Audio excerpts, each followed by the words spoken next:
Howdy, folks. Today's episode is all about the gear. Oh, yeah, it is. Right after this.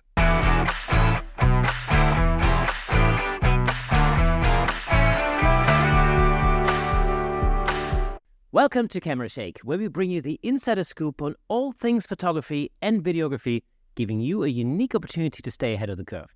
We've spent literally hundreds of hours interviewing some of the most renowned photographers of our time, giving you access to knowledge and expertise that's not available anywhere else.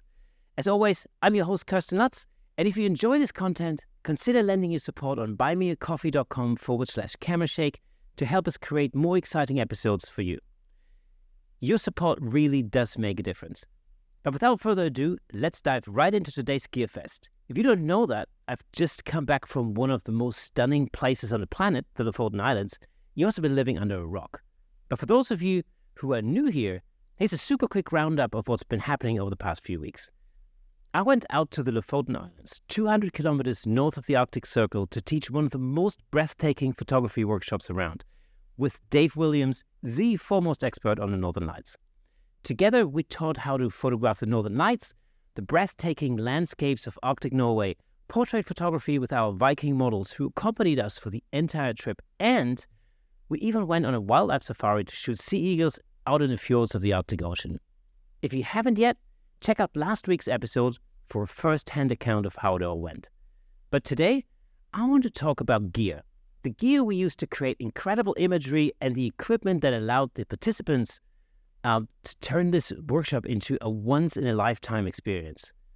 So I'm going to hit on camera equipment, lighting gear, and of course, the all-important question, what the hell do I wear in the Arctic?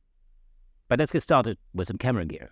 Now, I've got to say, photographing the Northern Lights has by far been the most difficult thing I've ever photographed. It was a completely new experience to me, and without the guidance of Dave Williams, who's an absolute expert in this, I think it would have failed miserably. But here are a few things that you really need in order to photograph the Northern Lights. I mean, one is a camera. I used my Nikon Z6 II, which incidentally is the camera that I'm filming with right now. So there's just a standard, there's no D750. But you need a mirrorless camera or DSLR with interchangeable lenses. That's an absolute must. Some of the participants had Canon gear. There were Canon R3s, R5s, and R6s, I think, as far as I remember. All of those worked well. Absolutely no problem. So you need a camera with interchangeable lenses. In terms of lenses, really, when it comes to shooting the Northern Lights, you want to go wide. So I shot a lot with 24-70 on the 24 end, but also shot with a 14-24, which is this sort of lens here, super mega wide. You get incredible, almost like panoramic looking images. The sky, when the Northern Lights kick off, the sky literally explodes, and it's such a light show that it's just, you want to go as wide as possible because otherwise you just miss the great light show in the sky. What's really incredible is how fast these things move. That was the thing that really, I think, struck me the most. By the time you set up your camera and you manage to focus in the dark, very difficult. I say dark, pitch black would be the way to describe it. Literally, there's a mountain there. But it's all pitch black, so you don't really have anything to focus on. Tricky thing. We'll be discussing that on a live stream on Sunday, Sunday coming up. So I'll be putting that into the Facebook group. So follow that if you are not already. But yeah, focusing in the dark, super difficult. You want to go wide. And like I said, 24-70 or 24 end, or 14-24. Also 13, 15-35 will do the trick just as well. That's the kind of lens you're looking for. You want to go wide. You want to get as much starlight as possible into onto your sensor, and photographing the Northern Lights in the sky. You just want to take as much in as you can. So really, those are the lenses of choice. Now, for the portrait photography, I personally prefer to use an 85. So this 85 here is the thing that I used, the lens that I used predominantly for all of the portraits that I shot there. 24-70 works quite well if you're shooting like a wider type of portrait. I think one of the most outstanding things about this workshop was really just the fact that, you can turn your head and you turn it into one direction and there's a photograph there because the landscape's amazing. And then you turn around and there's another photograph there because the landscape is equally amazing. So for landscape photography, wider lenses are key. But then, of course, because we had our Viking models with us at all times, we could just pop a Viking model into the shot and then start taking portraits of, portrait images of those Vikings in their natural habitat, which is very cool. You can treat that as a landscape photo with a Viking in it, or you can treat it as a portrait of a Viking in their natural habitat. You can take pictures of Vikings anywhere, theoretically, if you had somebody, a model in costume. But just placing them in that landscape, in this really authentic landscape, it really did something. It was very special. I think the images are really, really unique. There's just something really special about that. And it's not only the images, it's also creating the images at that moment, because you can really feel what it was like or what it must have been like 1,000 years ago. The landscape there really hasn't changed. It's still, as we were talking about in last week's episode, it's still as rugged, it is, brutal in a way as it was back then. So that was quite a cool thing to do. Anyway, for that, I like to use an 85. And of course, another portrait lens that works really well in that scenario is a 70-200. Works really well. It compresses the background. My thinking was really more like, well, if I compress the hell out of the background and I create sort of your typical kind of headshot type portraits with a blurry, blurred out background, then what's the point of being the Lofoten Islands? My thinking was, I really want to see the background. I want to see the location and the surroundings. That's the whole point. If I blurred the hell out of that, then, I might as well just shoot that down the park, down the road from my house. That wouldn't make much of a difference. So I didn't really want to blur out the background particularly. So for me, my choice really was my 85, which I love for all of that.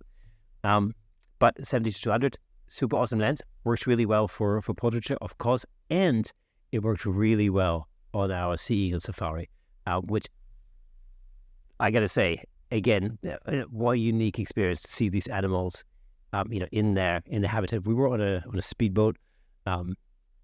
We went out there. They were, I don't even know how many eagles there were, 30, 40, I don't know. I mean, they were all around. It's like a colony, I guess you call it. It was a really amazing experience. They are fast. They are really fast, and they come up really close to the boat because they're curious and they want to check out what's going on. So they fly really close over the boat. So a 70-200 will absolutely do the trick. You get some amazing images with that in that kind of scenario. I was shooting with a 200-400, which was cool, but that lens is so heavy. It's so heavy. I just figured I need to go to the gym if I want to shoot with that again, because it's an incredibly heavy lens. And so you find yourself machine gunning with that, meaning you hold the camera and you just,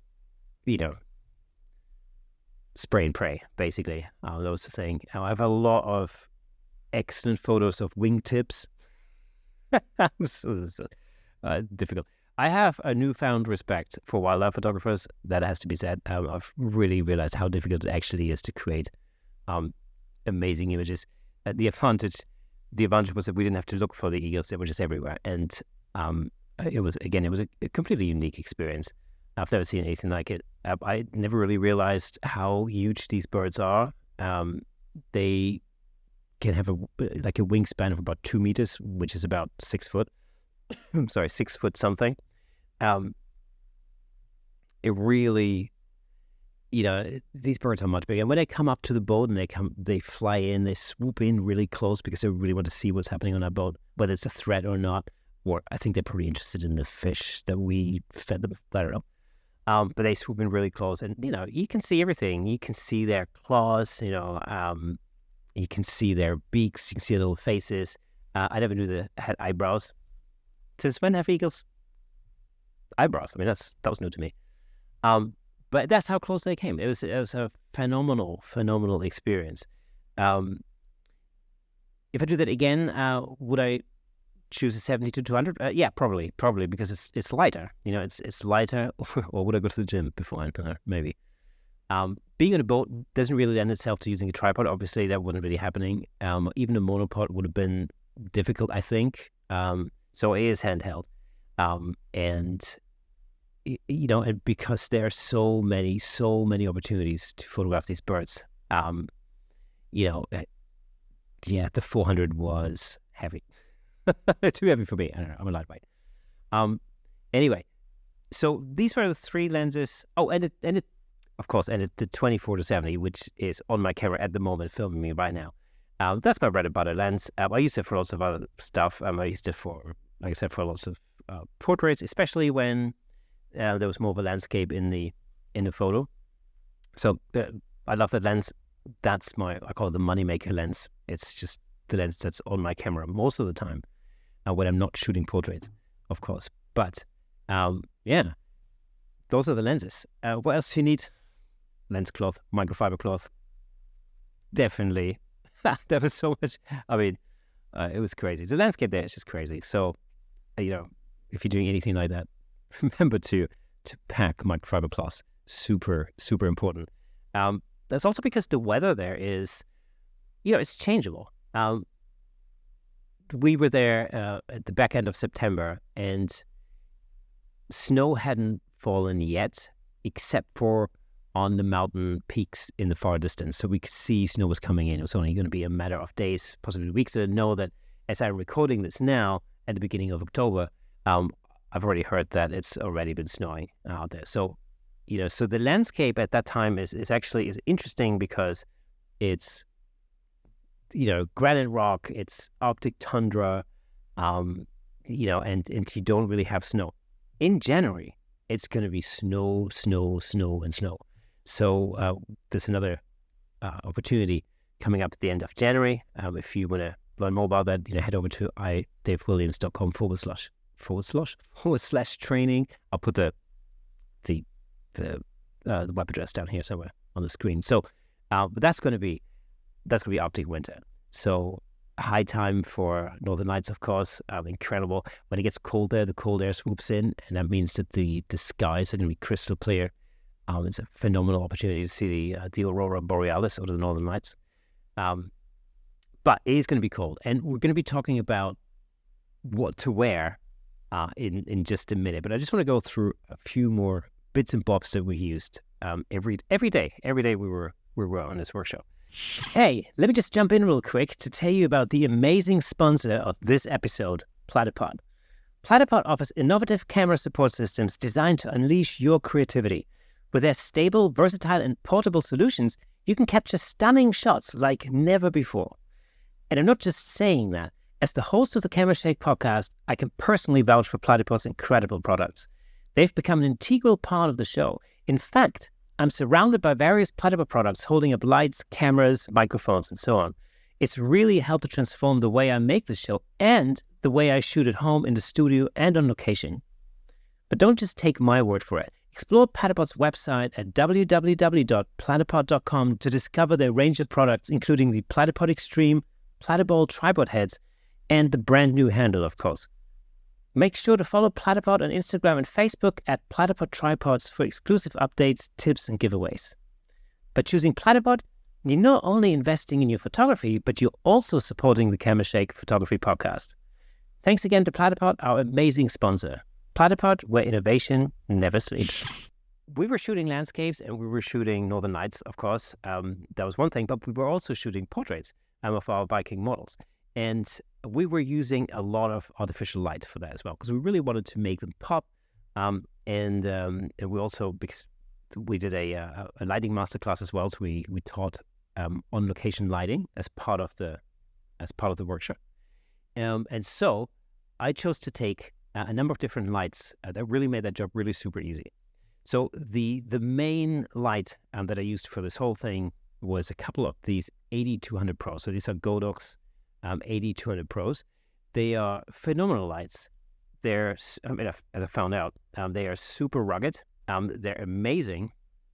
They really did a great job. And they have some real advantages over, speed lights or other strobes. And first of all, they are fairly small. I mean, they're literally not much bigger than a standard speed light. So, in that respect, not much difference. The main difference is that if you imagine your regular speed light probably has a power output of about 60 to 100 watts, give or take, depending on what it is. This one has 200 watts. So it's 2 to 3 times as powerful as a standard speed light. So that immediately gives you a massive advantage, especially when you're shooting on location outdoors. Are you going to overpower the sun on a bright and sunny Florida day, summer's day? Probably not. But this one, normally this will absolutely do. So we've used a couple of those. We used gels with those, and we did all sorts of different interesting things. We used some to front light, we used some to backlight. These come with a number of different heads. So it's got this standard, almost like speed light style head here, which is great because it's very directional and it works just like a speed light. Again, with speed lights, you can articulate the head. This one, you can't. It's just a thing.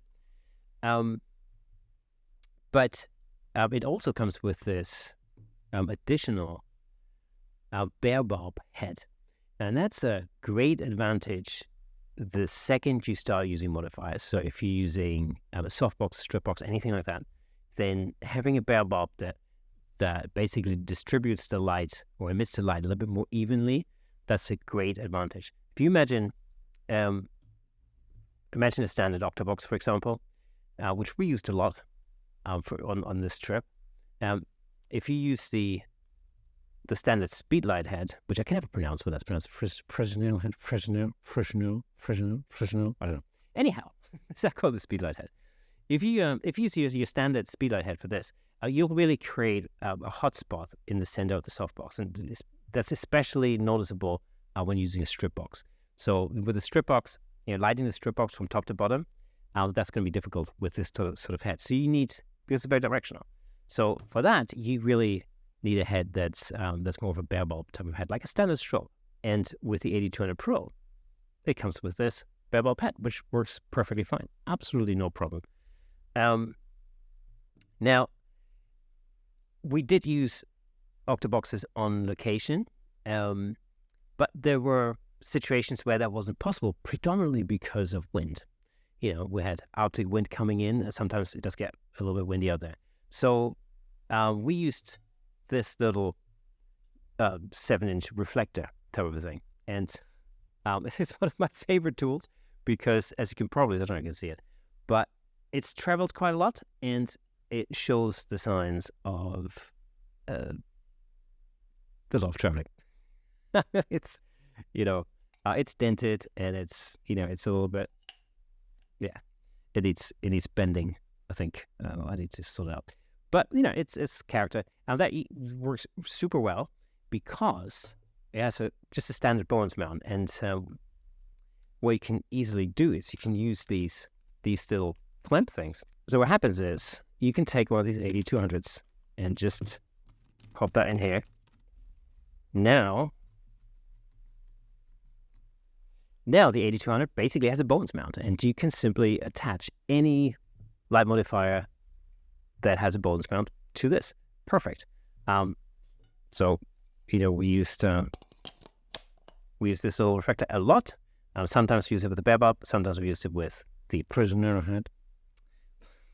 But that worked really well. And also very rugged. We're in very rugged terrain out there. And so the equipment, needed to be rugged, basically. So the 8200 Pro, I'm really super impressed. I only just started shooting with those. And man, what a piece of equipment. 100% recommend that. But you don't necessarily have to use this adapter. You can just simply use this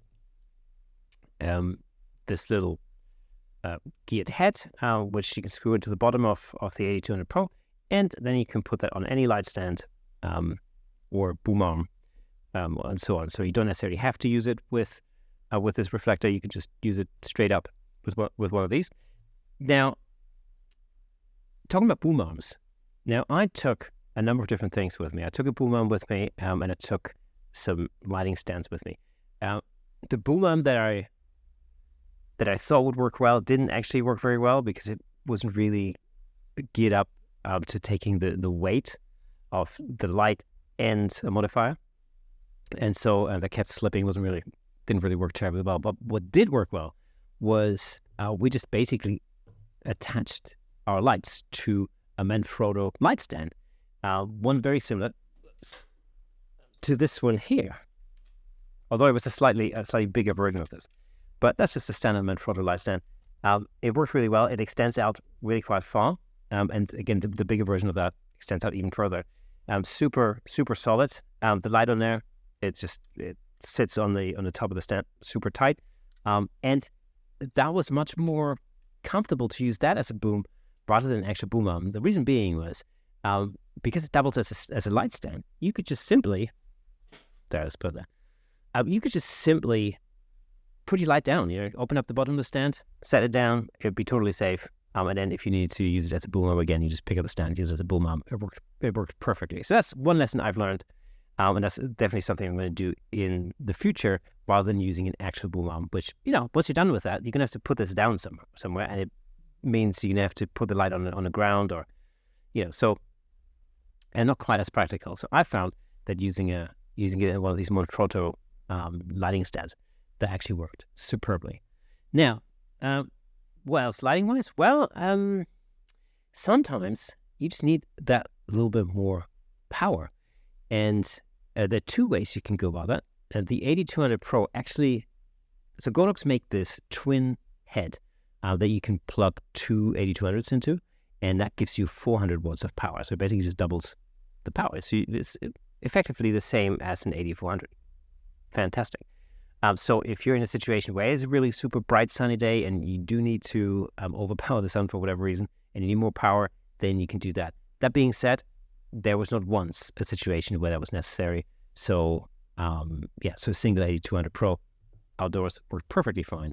But we did have one of these 8400s with us as well. And that was really useful, especially when I did the lighting masterclass. That worked really well, just to demonstrate different lighting concepts and so on and so on. But it's a much heavier, much bigger light, and it wasn't really necessary to take that out on location with us because the 200s work so well. So superb. So I mentioned gels. Yeah, we used some CTOs sometimes just to create some kind of golden backlighting and stuff like that. I'm sure you've seen that before.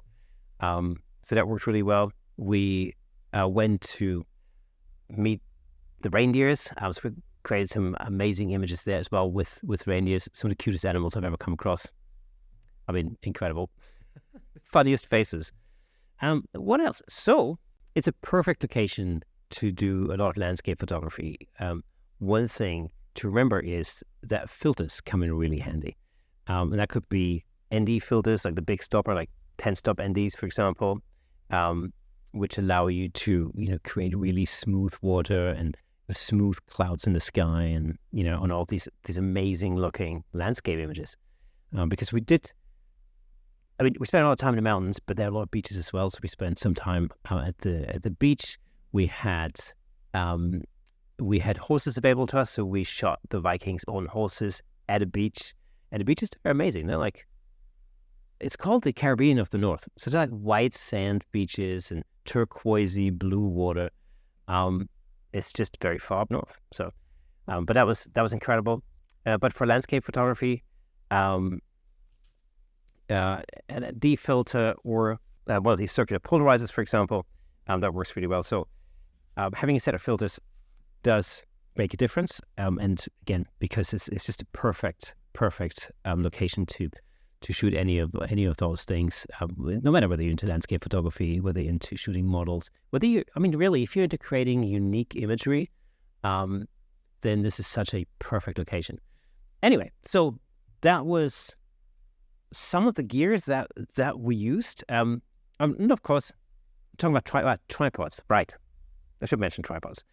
So shooting the Northern Lights is not really something you can do handheld, mainly because the exposure times are fairly long. So we're talking about anything between 6 seconds to 30 seconds, depending on how dark it is and what the situation is, and how bright the Northern Lights actually are. That being said, Northern Lights are really interesting animals. They can be really hazy, and you get these hazy colors, and they like cover the whole sky. That could be anything from green, purple, pinks, whites. It's phenomenal.